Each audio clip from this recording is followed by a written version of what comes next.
ਸਰਦਾਰ ਜੀ ਨੂੰ ਪੁੱਛਦਾ।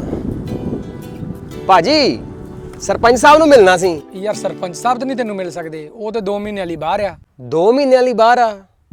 ਭਾਜੀ ਮੈਂ ਕੋਈ ਸਮਝਿਆ ਨਹੀਂ। ਵੇਖੋ ਜੀ ਸਰਪੰਚ ਸਾਹਿਬ ਬਿਜੀ ਬੜੇ ਆ। ਹੁਣ 2 ਮਹੀਨੇ ਸਰਪੰਚ ਸਾਹਿਬ ਦਿੱਲੀ, ਮੁੰਬਈ, ਹੈਦਰਾਬਾਦ, ਕਲਕੱਤਾ, ਚੰਡੀਗੜ੍ਹ, ਰਾਜਸਥਾਨ ਇਹਨਾਂ ਸਟੇਟਾਂ ਦੇ ਵਿੱਚ ਰਹਿਣਗੇ। ਮੈਨੂੰ ਲੱਗਦਾ ਇਹਦਾ ਵੀ ਡੀਲਰ ਸਿਰੇ ਦਾ ਹੀ ਆ, ਤਗੜਾ ਹੀ ਮਾਲ ਚੱਕੀ ਫਿਰਦਾ।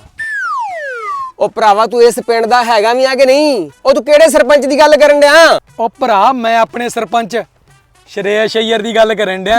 ਹੈ ਇਹ ਕਿਹੜੇ ਵੇਲੇ ਸਰਪੰਚ ਬਣ ਗਿਆ? ਉਹ ਯਾਰ ਤੁਹਾਡੇ ਪਿੰਡ ਦਾ ਸਰਪੰਚ ਕਰਮੇ ਦੋਧੀ ਦਾ ਮੁੰਡਾ ਭਲਾ ਬਿੱਟੂ ਨਹੀਂਗਾ? ਨਾ ਨਾ ਨਾ ਨਾ, ਕੋਈ ਬਿੱਟੂ ਨਹੀਂ, ਕੋਈ ਦੋਧੀ ਨਹੀਂ। ਆਉਣ ਵਾਲੀ 28 ਮਈ ਤੱਕ ਸਾਰੇ ਪੰਜਾਬ ਦਾ ਸਰਪੰਚ ਸ਼੍ਰੇਸ਼ ਅਈਅਰ ਹੀ ਰਹੂਗਾ। ਤੂੰ ਸਾਈਨ ਹੀ ਕਰਾਉਣੇ ਹੋਣੇ ਆ। ਲਿਆ ਫਾਈਲ ਫੜਾ ਮੈਨੂੰ, ਮੈਂ ਮੈਚ ਵੇਖਣ ਜਾਣਾ, ਆਉਂਦਾ ਸਾਈਨ ਕਰਵਾ ਲਿਆਉਂਗਾ।